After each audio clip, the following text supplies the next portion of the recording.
खुशियों का थैला। इस रेनबो के रंगों में ना कोई रहे अकेला। अरे स्कूल तक भी जाने की चिंता को कहो बाय बाय। यूं घर में लगेगा भैया अब तो दुनिया भर का मेला। ये सारे अक्षरों का नंबरों का क्या है झमेला। क्यों पोयम इतनी लंबी होता क्यों है कड़वा करेला। अपनी कहानी जो जी चाहे वो लिखे। ओहो स्कूल टीवी से अब समझे और सीखे। सपनों के बादल में उड़ जाए। नॉलेज के जंगल में खो जाए। सपनों के बादल में उड़ जाए।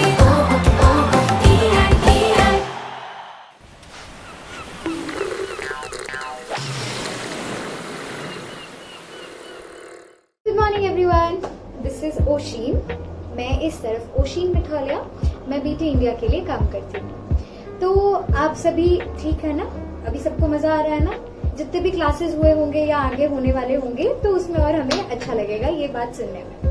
तो चलिए, आज मैं आप लोगों के लिए एक ऐसा विषय लेके आई हूँ जो विषय शायद हम हर दिन की जिंदगी में हर रोज इस्तेमाल करते हैं, लेकिन हमने कभी उसके बारे में ध्यान से सोचा नहीं।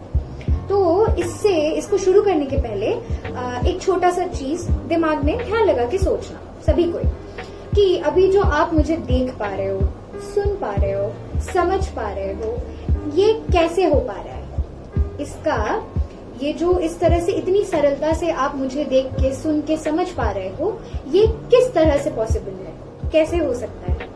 तो ये क्या है कि हमारे पास भगवान ने हमें कान दिए हैं समझने के लिए, हमारे ब्रेन्स दिए हैं, देखने के लिए हमारी आंखें दी हैं, बोलने के लिए हमारा मुंह दिया है। तो इन सब से रिलेटेड होता है संचार, जिंदगी का संचार, यानी हमारी रोजमर्रा की जिंदगी की बातें। तो बातें करना तो उन सबको अच्छा लगता है ना? आपको अच्छा लगता है, मुझे अच्छा लगता है, मुझे तो बहुत अच्छा लगता है बातें करना। तो बातें यानी संचार यानी कम्युनिकेशन। तो आज हम बात करेंगे संचार के बारे में। कितने तरीके के संचार होते हैं, उनके किस तरह से हम विभाजन कर सकते हैं अलग अलग तरीके से, हम किस तरह से बातें करते हैं, किस तरह से हम भाव देते हैं, किस तरह से हम समझते हैं और किस तरह से हम उसे और बहुत ही महत्वपूर्ण पार्ट बना सकते हैं अपनी रोज वाली जिंदगी का। चलिए आगे बढ़ते हैं। तो अभी जैसे मैंने आपको एक छोटा सा उदाहरण दिया कि संचार यानी बातें यानी कम्युनिकेशन जो हम रोज हर किसी से करते हैं, है ना? कभी ये सोचा है कि अगर आप लोग मम्मी से जाके खाना मांगते हो, आप लोग पापा से जाके खिलौने मांगते हो, आप लोग दोस्तों से जाके बोलते हो चलो खेलते हैं, चलो गिल्ली डंडा खेलेंगे, चलो आज क्रिकेट खेलेंगे, चलो आज कंचे खेलेंगे, चलो आज मेला चलते हैं, चलो आज कहीं और चलते हैं। तो ये सारी क्या है? ये सारी बातें हैं। यानी बातें हमारी जिंदगी में कितनी कितनी महत्वपूर्ण है, ये इस चीज की थोड़ी सी महत्वपूर्णता मैं आज आप लोगों को बताऊंगी। तो हम आगे बढ़ते हुए दो तरीके के संचार के बारे में आज बात करेंगे। सबसे पहला होता है लिखित संचार, यानी लिख के अपनी मन की बातों को बयान करना। उसके भी बहुत सारे प्रकार होते हैं जिसके बारे में हम आज बात करेंगे। साथ ही साथ एक होता है दृश्यमय संचार, जैसे आप मुझे देख रहे हो और मेरी बातों को सुन के समझ रहे हो, तो इसे भी एक तरीके का संचार कहते हैं, क्योंकि मैं आपके लिए अपनी बातें आपके सामने प्रस्तुत कर रही हूँ और आप मेरी बातों को सुन के समझ रहे हो, राइट? तो इसी तरह से हम इन दोनों प्रकार के संचार के बारे में आज बात करेंगे। छोटे छोटे चित्र के सहारे से मैं आपकी सहायता करूंगी ताकि आपको ये सारी चीजें बहुत ही सरल तरीके से समझ में भी आ जाए और इससे आगे चल के आपके लिए एक बहुत ही बड़ा रास्ता खुल जाए। कैसा रास्ता? कि हमें कितने अच्छे तरीके से लोगों से बात करनी है, किस तरह से बात करनी है और किस तरह से अपनी इस बोली को लोगों तक पहुंचाना है ताकि हमारा जीवन सरल बने और हम दूसरों की भी मदद कर पाए। चलिए, तो सबसे पहला संचार जैसे मैंने आपको बताया वो था लिखित संचार, है ना? लिखित यानी टेक्सचुअल कम्युनिकेशन जिसे हम इंग्लिश में कहते हैं। तो लिखने का मतलब क्या होता है? सबको पता है। ये मस्ती कर रही है मैडम हमारे साथ में आप सब सोच रहे होगे, आप हंस रहे होगे। मैडम आपको नहीं पता लिखित क्या होता है? मुझे पता है लिखित क्या होता है। लेकिन लिखित के भी बहुत सारे तरीके होते हैं, है ना। सबसे पहला सबके दिमाग में क्या आता है? लिखने से क्या याद आता है? चिट्ठी यानी खत। तो सबसे पहले हमारे पूर्वज, हमारे मम्मी पापा, उसके पहले जब हमारे भारत देश में अंग्रेज आए थे, जब उसके भी पहले बहुत सारे लोग बातें कैसे करते थे। अगर आज मैं यहाँ आपसे बात कर पा रही हूँ, ये इस टीवी की वजह से, इस मोबाइल फोन की वजह से बहुत ही सरल हो गया है। लेकिन सबसे पहला लोगों से, दूर दूर बैठे लोगों से अपने मन की बात बयान करने का तरीका सबसे पहले होता था खत लिखना, है ना। तो सबसे पहले हम बात करेंगे लेटर्स यानी खत। तो खत जब हम लिखते हैं तो खत हम कैसे लिखते हैं? खत में सबसे पहले हम उसका एक पूरी तरीके से एक फॉर्मेट, एक जो उसका पैटर्न होता है वो हम डिस्कस करेंगे, ठीक है। सबसे पहले क्या होता है कि जहां हमें चिट्ठी भेजनी होती है, हम जिसको हम भेज रहे हैं उसका हम पता लिखते हैं। पता यानी एड्रेस लिखते हैं, प्रॉपर एड्रेस लिखा। फिर हम लिखते हैं प्रिय या माननीय। ये क्या होता है? ये एक तरीका होता है सामने वाले को अपना प्यार या अपना आदर दिखाने का तरीका, ठीक है। अगर कोई आपका बहुत ही करीबी इंसान होता है तो उसे हम लिखते हैं प्रिय। और जो आपके बड़े हैं यानी आपके शिक्षक, आपके माता पिता, आपके ऑफिस के कोई लोग, जहां आपके कार्यालय, जहां आप काम करते हो, तो उन लोगों को हम लिखते हैं हमेशा इज्जत और आदर के साथ माननीय, ठीक है। तो उनका हम नाम लिखते हैं। साथ ही हम फिर चिट्ठी लिखना शुरू करते हैं। चिट्ठी में हम क्या लिखते हैं? और चिट्ठी में हम अपने मन की बात लिखते हैं। जैसे अगर मैं अपने माता पिता को कोई चिट्ठी लिखती हूँ तो मैं उनको लिखूंगी कि मुझे आपकी बहुत याद आ रही है, मैंने आज ऐसा काम किया, मैं बहुत जल्दी आपसे मिलने आ रही हूँ। इस तरह से हम बहुत सारी बातें लिखते हैं। तो अभी जो मैंने करीबी इंसान को लिखने का खत बताया, तो उसे हम कहते हैं अनौपचारिक खत, है ना। तो जैसे वो हमारे करीबी इंसान है तो उनके साथ हमें एक प्रॉपर एक तरीके के पैटर्न में बात करने की जरूरत नहीं है। उन्हें हम अपने मन की सारी बातें खत में लिख सकते हैं।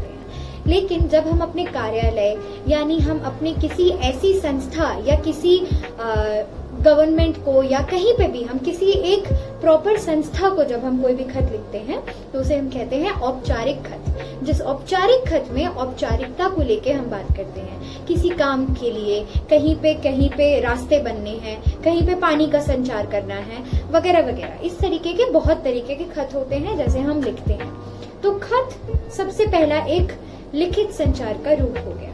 उसके अलावा और क्या क्या हो सकता है? आपको क्या लगता है लिखित रूप में? जैसे आजकल हम सबके पास मोबाइल फोन है ना। मोबाइल फोन पे वीडियो गेम खेलने में सबको बड़ा मजा आता है। लेकिन उसके साथ साथ मोबाइल फोन में भी हम एक दूसरे को क्या भेजते हैं? संदेश यानी मैसेज। लिखित संदेश यानी टेक्स्ट मैसेज, ठीक है। तो वो भी एक तरीका हो गया लोगों से बात करने का। झट किसी का नंबर उठाया, नंबर डाला और नीचे में अपना संदेश लिख दिया और उसे भेज दिया।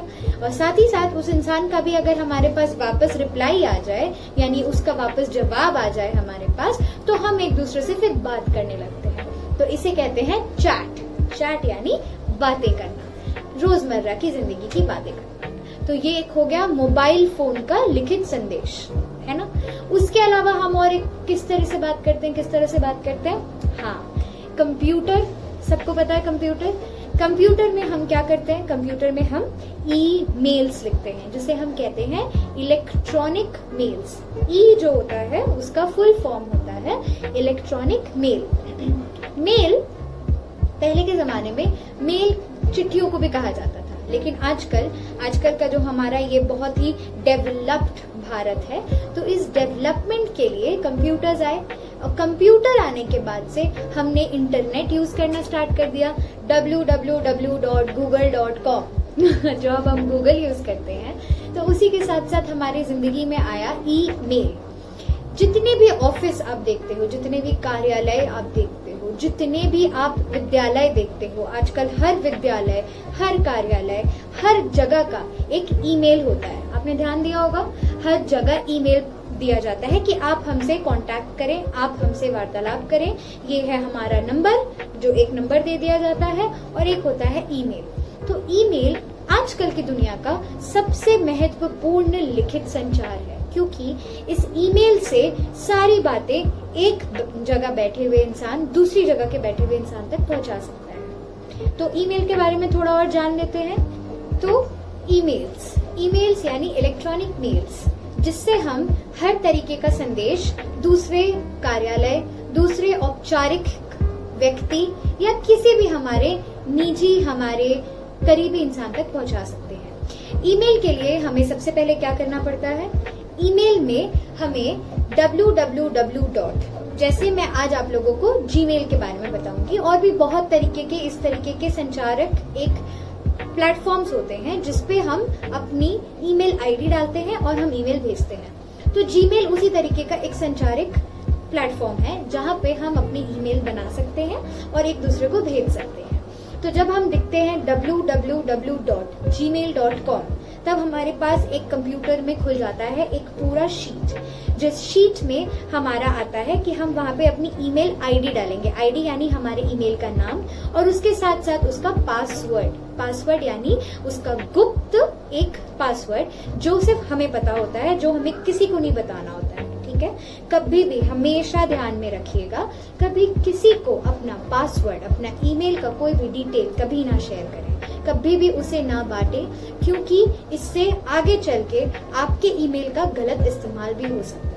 तो हमेशा ये चीज ध्यान में रखें। तो लिखित संचार के बाद बात करने के बाद हम आते हैं दृश्य संचार यानी विजुअल कम्युनिकेशन, है ना। विजुअल, दृश्य यानी जिसे हम देखते हैं। तो इसके बारे में हम छोटे छोटे कुछ ऐसे उदाहरणों के बारे में बात करेंगे जिससे आपके लिए ये विषय और भी इजी, सरल बन जाएगा, और साथ ही साथ हम ये भी जान पाएंगे कि ये कितना महत्वपूर्ण है हमारे डेली लाइफ, हमारे हर रोज की जिंदगी के लिए। ठीक है, तो सबसे पहले एक सीन, एक ऐसा दृश्य आप लोग सोचो जैसे कि मैं कहीं गई हूँ। ठीक है, मैं एक ऐसी जगह गई हूँ जहाँ का मुझे ना रास्ता पता है, ना मैं किसी इंसान को पहचानती हूँ, और ना ही मेरी किसी से जान पहचान है, और मैं कहीं जा भी नहीं सकती। ठीक है, पर मुझे एक जगह पहुंचना है। तो उस जगह पहुंचने के लिए मैं क्या करूंगी? मैं लोगों से पूछूंगी। मान लेते हैं कि लोगों को भी उस रास्ते का पता नहीं पता, तब इसके बाद मैं क्या करूंगी? तो इस समय हमारे पास सबसे पहले एक चीज दिमाग में आती है कि अगर हमारे पास उस जगह का एक मैप हो, है ना, मैप, ठीक है, वो हमारे पास एक सिंपल से डायरी में, किसी किताब में भी मौजूद होता है, और आजकल हम सबके पास फोन्स होते हैं, तो उस मोबाइल फोन के जरिए हम उसमें मैप खोल के, उस मैप में हम वो जगह का पता डाल के हम उसको ढूंढ के वहां पहुंच सकते हैं, है ना। तो ये सबसे पहला उदाहरण है दृश्य संचार का। इसी के साथ साथ हम ये देखते आए हैं, हमने बहुत पहले से देखा है कि बहुत पहले के मंदिरों में बहुत सारी ऐसी पूर्वजों की जगह है जहाँ धार्मिक स्थल बोल लो, जहाँ गुफाएं बोल ली जाए, जहाँ बहुत सारी ऐसी जगह है जहाँ पे पशु पक्षी, बहुत सारे हमारे चित्र लेखन जो होते हैं, जितने भी सारे, जिसे हम लैंडस्केप्स बोलते हैं, पशु पक्षी, लैंडस्केप्स, चित्रलेख, और भी बहुत कुछ है जो दीवारों पे बने होते हैं, जो दीवारों पे ड्राइंग किए जाते हैं, जिनको ड्रॉ किया जाता है, जिनको इस तरह से लिखा जाता है या बहुत खूबसूरती से बनाया जाता है।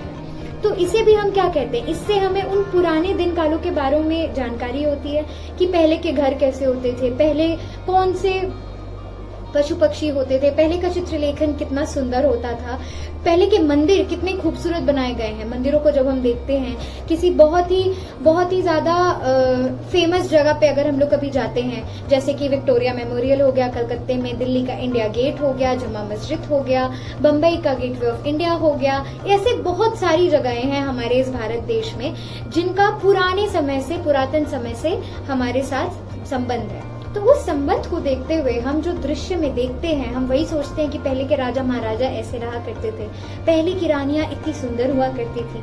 तो ये भी एक तरीके का दृश्य संचार है जो हम बचपन से करते आ रहे हैं। जैसे कि हमें बचपन में सिखाया जाता है APPLE, एप्पल, या हम कहते हैं अ से अनानास। अगर हम जब भी कुछ भी कहते हैं तो कहने से ज्यादा हमें कैसे अच्छे से याद रहता है, जब हम उसकी एक पिक्चर यानी उसका एक चित्र देख लेते हैं। तो जब तक हम लोग उसका चित्र नहीं देखते तो उस चीज का हमारे दिमाग में एक क्लियर पिक्चर, एक क्लियर चित्र नहीं बनता है। जब तक वो चित्र नहीं बनता है तो हमारे लिए वो उतना इजी, उतना सरल नहीं होता है याद रखना। पर जैसे ही हम एक पिक्चर या चित्र देख लेते हैं तो वो हमारे लिए उतना ही सरल बन जाता है जैसे हमने ये हमेशा से जाना, है ना।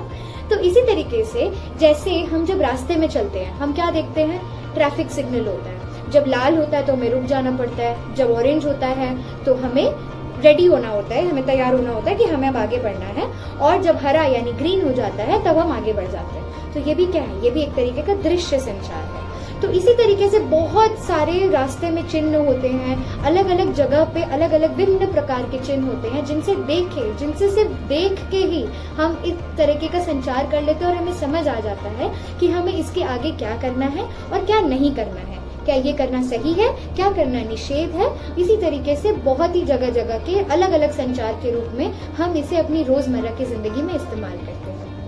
और साथ ही साथ हमारे आजकल के दिन में सबसे महत्वपूर्ण क्या है, बॉलीवुड मूवीज, चाहे वो बॉलीवुड हो चाहे वो किसी भी तरीके के मूवीज, गाने, फिल्म्स, हमें सब कुछ याद रहता है। याद है ना बसंती ने कैसे नाचा था उसी तरीके से हर एक पिक्चर, हर एक चित्र, हर एक चित्रलेखन जैसा भी होता है, हमें वो देखने से बहुत जल्दी याद रहता है, और ऐसे याद रहता है कि हम उसे जल्दी भूलते नहीं है। जिस तरह से मैं अगर आप लोगों को आज इस तरह से दिखा के पढ़ा रही हूँ, तो आप लोगों को उसी तरीके से वो चीज बहुत अच्छे से याद रहेगी, क्योंकि आपने मुझे देखा, देखने के साथ साथ मुझे सुना। अगर आप लोग मुझे सिर्फ सुनते तो आप लोग थोड़ा बहुत भूल जाते बाद में, लेकिन मुझे देखने से, मेरे भाव देखने से, मेरे बात करने के तरीके से आप लोगों को ये चीज बहुत अच्छे से सुन के समझ में आई है, ताकि आप लोग इसे बाद में याद रख पाएंगे। तो ये है सबसे बड़ी महत्वपूर्णता एक दृश्य संचार की, वीडियो कम्युनिकेशन की। तो आज एक छोटा सा याद कर लेते हैं हमने क्या क्या पढ़ा। सबसे पहले हमने क्या देखा, हमने संचार के बारे में जाना कि संचार क्या होता है। आप सब इसे धीरे धीरे करके याद कीजिएगा, ठीक है। उसके बाद हमने देखा कि लिखित संचार में हम पत्र लिखते हैं, चिट्ठी, उसके बाद हम मोबाइल फोन में संदेश देते हैं, लिखित संदेश, और उसके बाद हम लिखते हैं ईमेल कंप्यूटर्स पे। ईमेल की क्या विशेषताएं हैं, कैसे लिखे जाते हैं, ये भी हमने बात किया। और साथ ही साथ हमने इस बारे में भी डिस्कस किया, इस बारे में भी हमने एक दूसरे से वार्तालाप की कि दृश्य संचार क्या होता है, दृश्य संचार की क्या क्या विशेषताएं हैं, और वो हमें कितनी आसानी से हर चीजों को याद रखने में मदद करता है। आज आपने मुझे देखा और मुझे ऐसा लगता है कि आप लोगों को मैं थोड़ा बहुत याद रह जाऊंगी, क्योंकि आपने मुझे दृश्य संचार के रूप में देखा, है ना। तो इसी के साथ हमारा आज का ये सेशन खत्म होता है, और मुझे ये पूरी उम्मीद है कि आप लोगों के लिए ये संचार अब और भी ज्यादा महत्वपूर्ण और भी ज्यादा इंटरेस्टिंग और मजेदार हो गया होगा। चलिए इसी के साथ बाय बाय, और आप लोग अच्छे से पढ़ाई करते रहिए। Take care.